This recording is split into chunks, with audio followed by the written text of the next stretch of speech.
you the concept of the unit circle and how we can use this to evaluate special trig functions. So first off, unit circle by definition is a circle who has a radius equal to 1 unit. Okay, so that could be any type, it could be any measurement. It could be 1 centimeter, 1 inch, 1 kilometer, 1 light year, it doesn't matter, it's just 1. So it has a unit circle of 1. And so if you think about it, if I wanted to figure out the circumference of this unit circle, I know that the circumference of any circle is equal to 2 times pi times r. So in this case, if r is 1 unit, my circumference, or the distance completely around the circle, is equal to 2 pi. Well, that's the foundation what radian measure is. If I drew an angle starting here at the positive x-axis and I draw it all the way around the circle and ending at the positive x-axis, I have drawn a 360-degree angle. When I draw the 360-degree angle, it has a radian measure of 2 pi. So 360 is equivalent to 2 pi. If I had gone only halfway around the circle, that would be an angle who has a degree measure of 180 degrees, or half of 2 pi. So 2 pi divided by 2 is pi radians. Likewise, if I just go 90 degrees, I have gone half of the pi distance, so that has a radian measure of pi over 2. If I draw an angle to 270 degrees, I have gone half, 2 halves, 3 halves of pi. So that's 3 pi over 2. And that gives us our foundation of these quadrant angles. Also notice that if this is on the unit circle and I have a point here on the unit circle, the order pair of that point is the coordinate 1, 0. And if I go to 90 degrees and I have my terminal side ending here on the unit circle, that point of the terminal side is considered 0, 1. If my terminal side ends here at 180 degrees, it ends at the point -1, 0. And if my terminal side ends here at 3 pi over 2, it has an order pair of 0, -1. These order pairs will become very important in us figuring out our sine, cosine, and tangent of these angle measurements. So I always start by just drawing my x and y axis and quickly labeling these 4 points. That gives me reference points to start with on figuring out all my units of measurement. Next thing I'm going to do is I'm going to look only on these red lines. So look at the 4 red lines that I have drawn through my unit circle. What this red line is I've taken, if I drew an angle from the positive x-axis to this point here, I have drawn half of 90 degrees. So this is a 45-degree angle. And I have gone and I have 1, 2, 3, 4 of those inside this 1 pi measurement. So this radian measure would be pi divided into 4 equal pieces, or pi over 4 is our radian measure for 45 degrees. Go up another pi over 4, that gives us 2 pi over 4, which simplifies down to pi over 2. Add up another one, so I've gone 1, 2, 3 pi over 4. It's 135 degrees. And then another gives us 180 degrees. So I've gone 1, 2, 3, 4. This is 5 pi over 4. 6 pi over 4 simplifies down to 3 pi over 4. And then 7 pi over 4. Finally, 8 pi over 4, which is 2 pi. So those are 45-degree angles. Now, how do we figure out the measurement, the order pair that represents these 45-degree angle? Well, to do that, imagine I draw a right triangle where I have my right angle here, I have my initial side on the positive x-axis, and this theta right here is equal to 45 degrees. Well, if I have a right triangle and this is 45 degrees, I know from trig that this angle up here must also be, or from geometry, this angle up here must also be 45 degrees. I know that this is a unit circle, so the radius is 1. So I know the length of this hypotenuse has to be 1. And I'll call this side A.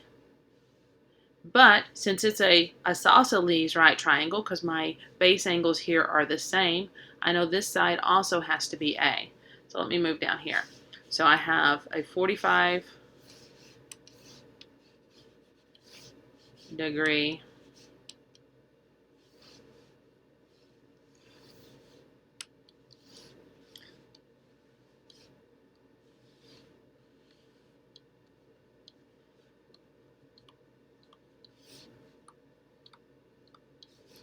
with a radius, a hypotenuse of 1, and these sides are A. So using Pythagorean theorem, I got a squared plus a squared equals 1. So 2a squared equals 1. A squared equals 1 over 2. So a is equal to plus or minus the square root of 1, which is at 1, over the square root of 2. Or sometimes you'll see it rationalized as square root of 2 over 2. So this would be our length of A. So in order to get this point, I've gone a distance on the x-axis and a distance on the y-axis. So this order pair would be the square root of 2 over 2 and the square root of 2 over 2. Now if I did this angle here, notice that if I draw it from the negative x-axis, I also have a nice pretty 45-degree angle, right angle here. So I've traveled the same distance here in the negative, and I've gone up the exact same height as I did here. So this order pair is still going to be the same, square root of 2 over 2 and square root of 2 over 2. The only difference is I've gone in the negative x, so my x term would be negative. And that's how we use this plus or minus that comes in here. We have to figure out which quadrant the angle is, if it's positive or negative. So at 5 pi over 4, my x is still going to be and y are going to be the same. But in this quadrant, my x is negative and my y is negative. So I put two negatives.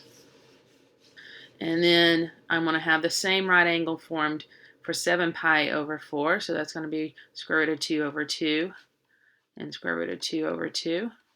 But in this case, my x is positive and I've gone down, so my y is negative.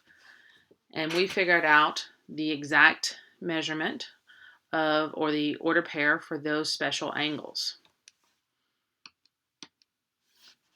Let me clean this up a little bit.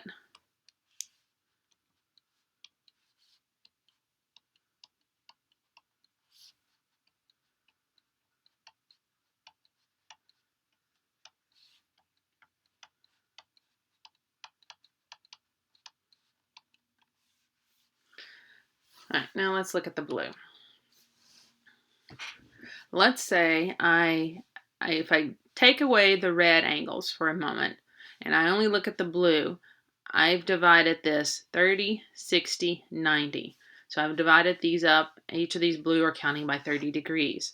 So here we have 30 degrees. And we got to figure out what is that radian measure going to be. Well, let's see. Pi is my foundation. So I've gone 1, 2, 3, 4, 5, 6 pieces of those 30 degrees into this. So it's going to be pi divided by 6 of those pieces to get this one piece. So 30 degrees is equal to pi over 6. I add 30 more. That gives me 60 degrees. 60 degrees is going to be equal to 2 pi over 6. But 2 pi over 6 will simplify down to pi over 3. Then we have 3 pi over 6, which is pi over 2. Then 4 pi over 6. And if we take 4 pi over 6, that simplifies down to 2 pi over 3. And then we have, so we got 1, 2, 3, 4, 5 pi over 6.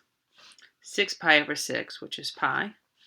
7 pi over 6, 8 pi over 6, 8 pi over 6 would simplify down to 4 pi over 3, 9 pi over 6, that gives us 3 pi over 2, 10 pi over 6, which simplifies down to 5 pi over 3, 11 pi over 6, and 12 pi over 6, which simplifies down to 2 pi. So these are our basic radian measurements. And now I need to figure out my ordered pair for each of these points.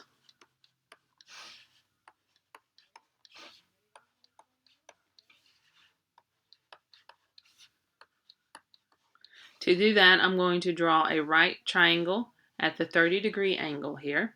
Remember, this is going to have a radius of 1. So let's say I want to draw my, oh, not that steep.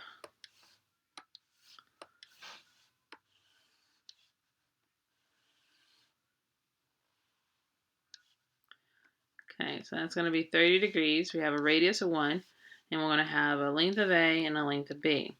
Well, I need to recall from my right triangle trigonometry that we've learned before that if we have a right triangle, we have some ratios that work on this.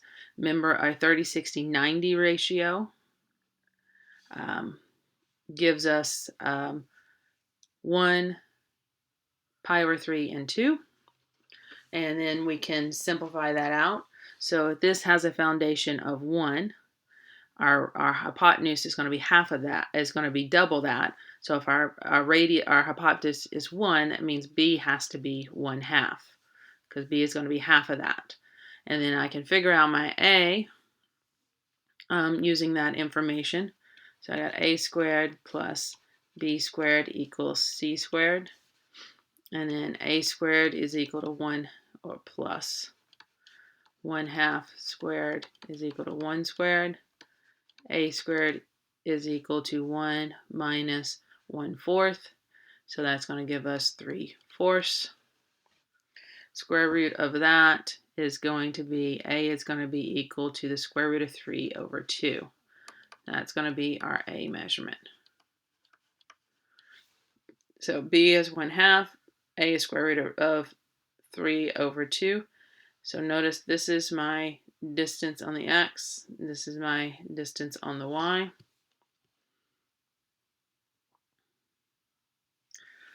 So my X, I went square root of 3 over 2. My Y is halfway up to the 1, so that's 1/2.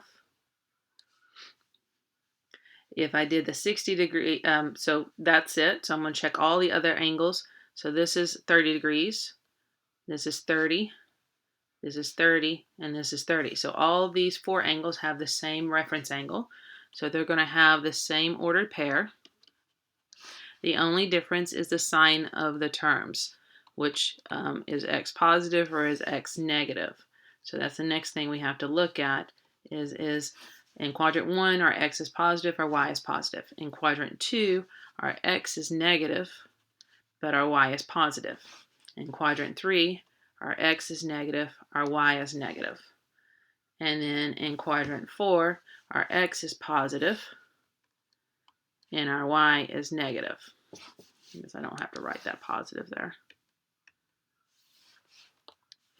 And that would be our 30-degree angles. Now, if I wanted to do my 60, only thing that switched is I'm looking here at this angle. So I've moved this triangle and I've drawn a 60-degree angle. And the only thing that's different than what we just did here is if that's my 60-degree angle, side opposite is going to be the square root of 3 over 2. And the side adjacent to it is going to be 1/2.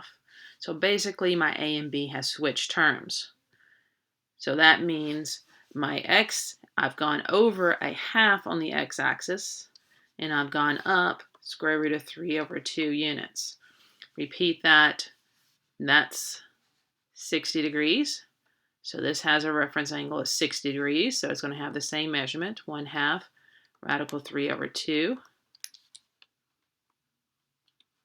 The only difference here is my x is negative, my y is positive.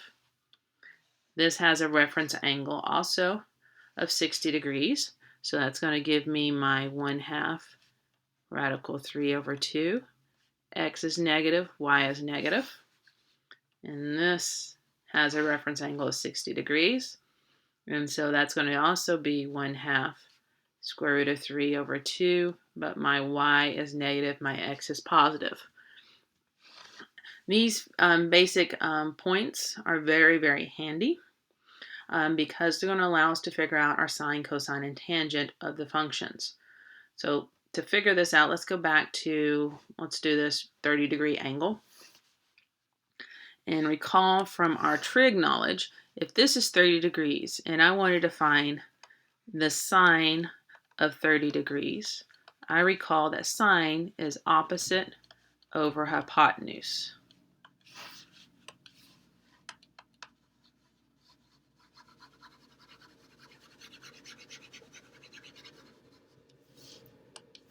All right, so at the 30, if I'm looking at my 30-degree angle here, the side opposite is 1/2, and my hypotenuse is 1. So 1/2 divided by 1 is simply 1/2. So that tells me the sine of 30 degrees is equal to 1/2. If I look here at my 30 degrees, my sine is the y value. And because it's a unit circle, we're always going to be dividing by that 1 for sine and cosine. That's always going to happen. So we need to know that in our order pair written here, sine of theta is always going to be each of these y values that I have listed. Likewise, I recall from right triangle trig that if I wanted to find the cosine of 30 degrees, cosine is adjacent over hypotenuse. So my adjacent side is square root of 3 over 2, and my hypotenuse is 1. So that tells me the cosine of 30 degrees is equal to square root of 3 over 2, which happens to correspond with my my x value. So here's foundation for this unit circle. Cosine of theta is equal to the x point on the unit circle. Sine of theta is equal to your y value on the unit circle. So anytime, so I could look, and now that I've figured out how to work this unit circle and everything on here, I can find the measure of any angle really quickly. So if I ask you to figure out, let's find the cosine of 3 pi over 4. Well, cosine of 3 pi over 4, cosine is the x value, so my answer is negative square root of 2 over 2. If I ask you to find the sine of 11 pi over 6, 11 pi over 6 is here in the fourth quadrant, and sine is your y value, so that's answer is equal to negative 1/2. And you can go through all of this. Also, if you remember from my last video, we did the table of values of sine and cosine. So sine is my y values. So notice here, my y is 0, 1/2, which is square root of 1 over 2, square root of 2 over 3, square root of 3 over 2, and then the square root of 4 over 2 is 2 over 2, which is 1. So it followed that table of values. And then we just repeat that table of values in this other quadrant here. 0, 1, square root of 2 over 2, square root of 3 over 3, and 1. And then in quadrant 3, 0, 1, square root of 2, 1/2, sorry, square root of 2 over 2, square root of 3 over 2, and 1. This sign is negative in this quadrant because your y's are negative. And the same thing here, always starting from your x-axis. We got 0, negative 1/2, since y is negative, negative square root of 2 over 2, negative square root of 3 over 2, negative 1. So if you can just memorize this first quadrant, and you can just always go from your x-axis, as we've done here, you can see that it follows around. So now you can find the sine and cosine of any angle on any of the special angles. This is all the special angles that you have to worry about, and multiples of them, of course. We can go more times around the circle, but most often on the IB exam, they're going to limit it to these special angles that I've listed here. I hope that this video has been useful, and have a good night.